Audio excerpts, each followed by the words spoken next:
अधिकृत प्रत्याशी के खिलाफ नाराज कांग्रेसियों ने खड़ा किया निर्दलीय प्रत्याशी।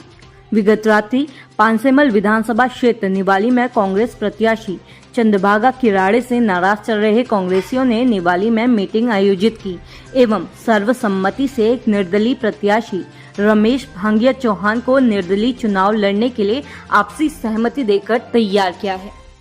यहाँ हम बात कर रहे हैं कुछ महत्वपूर्ण फैक्ट्स पर, जो कि वर्तमान 2023 के पांसेमल विधानसभा चुनाव में एक महत्वपूर्ण घटक साबित हो सकते हैं। सूत्रों से मिली जानकारी अनुसार गजानन ब्राह्मणे, जो कि आदिवासी समाज के विभिन्न संगठनों में विभिन्न पदों पर कार्यरत हैं, जैसे कि आदिवासी एकता परिषद प्रदेश अध्यक्ष, आदिवासी मुक्ति संगठन प्रदेश महासचिव एवं ऐसी स्थिति में उनका समर्थन रमेश चौहान को एक सीधे तौर पर मिलना भी कांग्रेस के लिए खतरे की घंटी साबित हो सकता है, क्योंकि उनकी छवि आदिवासी समाज के हक अधिकारों के लिए हमेशा से ही मैदानी लेवल पर लड़ने की रही है। राजू पटेल, ये नाम भी विधानसभा क्षेत्र पांसेमल में अधिकतर युवा वर्ग में काफी प्रचलित है और ये भी आदिवासी समाज के हक अधिकारों की लड़ाई लड़ने के लिए हमेशा तैयार रहते हैं। विगत दिनों इन्होंने ही धरना प्रदर्शन कर जल जीवन मिशन के खिलाफ मामले प्रचलन में लाए थे और ये और भी विभिन्न मुद्दों पर लड़ते रहते हैं, जैसे युवा वर्ग को रोजगार, शिक्षा, स्वास्थ्य, मजदूर वर्ग जैसे विभिन्न मुद्दों पर हमेशा खड़े रहते हैं। इनका निर्दलीय प्रत्याशी रमेश चौहान को खुला समर्थन भी कांग्रेस के लिए पांसेमल विधानसभा में गले की हड्डी साबित होता नजर आ रहा है। इनके बारे में सबसे ज्यादा महत्वपूर्ण रखने वाली बात यह है कि जय आदिवासी युवा संगठन के जयस कार्यकारी प्रदेश अध्यक्ष हैं। सूत्रों की माने तो समय रहते सब कुछ ठीक नहीं हुआ तो छूट सकते हैं कांग्रेस के पसीने। इस कड़ी में वर्तमान में एक बड़ा महिला का नाम सामने आ रहा है, सूरतीबाई तेजा जाधव। सूत्रों की माने तो सूरतीबाई जाधव धन बल से कमजोर नहीं बताई जाती हैं और अपने क्षेत्र में उम्मीदवारी के बाद से काफी प्रचलन में है। क्षेत्र में लोगों की किसी भी प्रकार की मदद में सूत्र कहते हैं कि पीछे नहीं हटती और सबसे बड़ी बात निवाली क्षेत्र से आती है। ऐसे में कहीं न कहीं निर्दलीय प्रत्याशी के समर्थन में सूरतीबाई जाधव का जाना और पांसेमल खेतिया से निर्दलीय प्रत्याशी का संयुक्त चुनाव प्रभारी सूरतीबाई जाधव को बनाना सूत्रों की माने तो कांग्रेस प्रत्याशी चंद्रभागा किराड़े के सामने अपने गृह ग्राम में जो विरोध है वो तो है ही। बड़ी चुनौती ये है कि धन बल का रकसूर रखने वाली सूरतीबाई जाधव को निर्दलीय प्रत्याशी का खेतिया पांसेमल चुनाव प्रभारी बनाना कांग्रेस अधिकृत प्रत्याशी के सामने बड़ी चुनौती है। अब बात करते हैं कांग्रेस के अधिकृत प्रत्याशी के विरोध में उतरे निर्दलीय प्रत्याशी रमेश चौहान की। तो विगत जिला जनपद पंचायत सदस्य चुनाव में सर्वाधिक मतों से उनकी पत्नी ने लगभग 16,576 मतों से जीत दर्ज की थी और वो वर्तमान में भी अपने कर्तव्य का निर्वहन कर रही हैं। विगत रात्रि नाराज कांग्रेसियों की निवाली क्षेत्र में मीटिंग कहते हैं कोई साधारण मीटिंग नहीं, बल्कि कांग्रेस अधिकृत प्रत्याशी चंद्रभागा किराड़े के खिलाफ कमर कसने की महत्वपूर्ण तैयारी थी और सूत्रों से मिली जानकारी अनुसार ये मीटिंग काफी देर तक चली।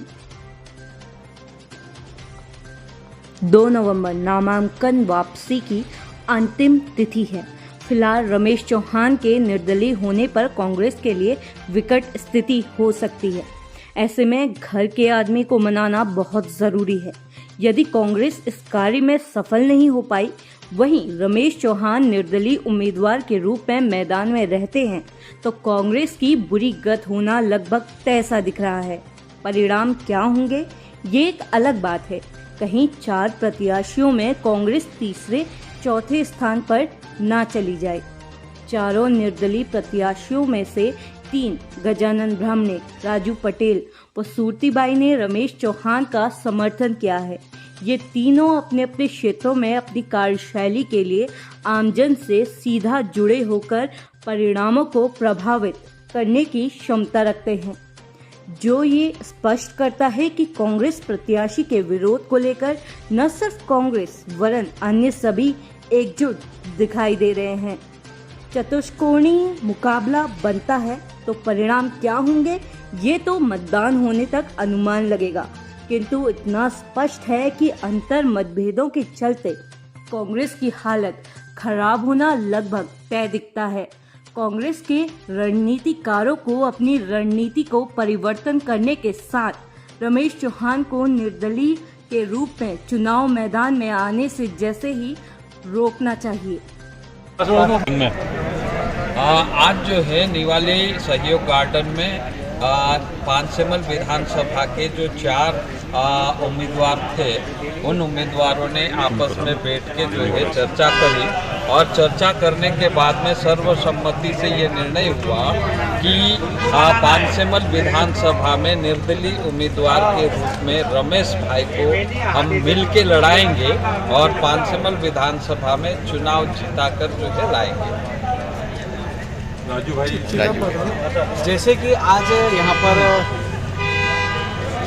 पांसेमल विधानसभा में काफ़ी दिनों से चर्चा चली थी कि हम लोग प्रत्याशी बदलने को लेकर भी ताल ठोकी, लेकिन नहीं हुआ, जिससे यहाँ पर कार्यकर्ताओं ने तय किया कि कार्यकर्ताओं ने निर्णय लिया कि गजानन ब्राह्मणी जी, श्रुतिबाई जी और राजू पटेल जी और रमेश भाई चौहान जी 4 उम्मीदवार थे। उसमें से आज यहाँ पर एक हमने कांग्रेस पार्टी की तरफ से एक स्क्रीनिंग कमेटी बनाई थी, जिसमें राजू गोयल जी, पीसीसी के सदस्य, मंडलम अध्यक्ष जगदीप भाई धनगर, हमारे पांसेमल खेतिया से हमारे कांग्रेस के पदाधिकारी के साथ में स्क्रीनिंग कमेटी ने निर्णय लिया कि 4 में से 1 लड़े, जिसमें काफ़ी घमासान रहा और घमासान के बाद में आखिर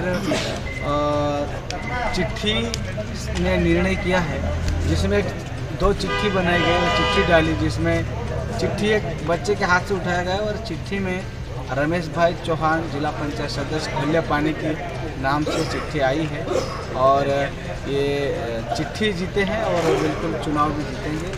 इन्हीं बातों के साथ रमेश भाई चौहान जी को बहुत बहुत बधाई, शुभकामनाएं।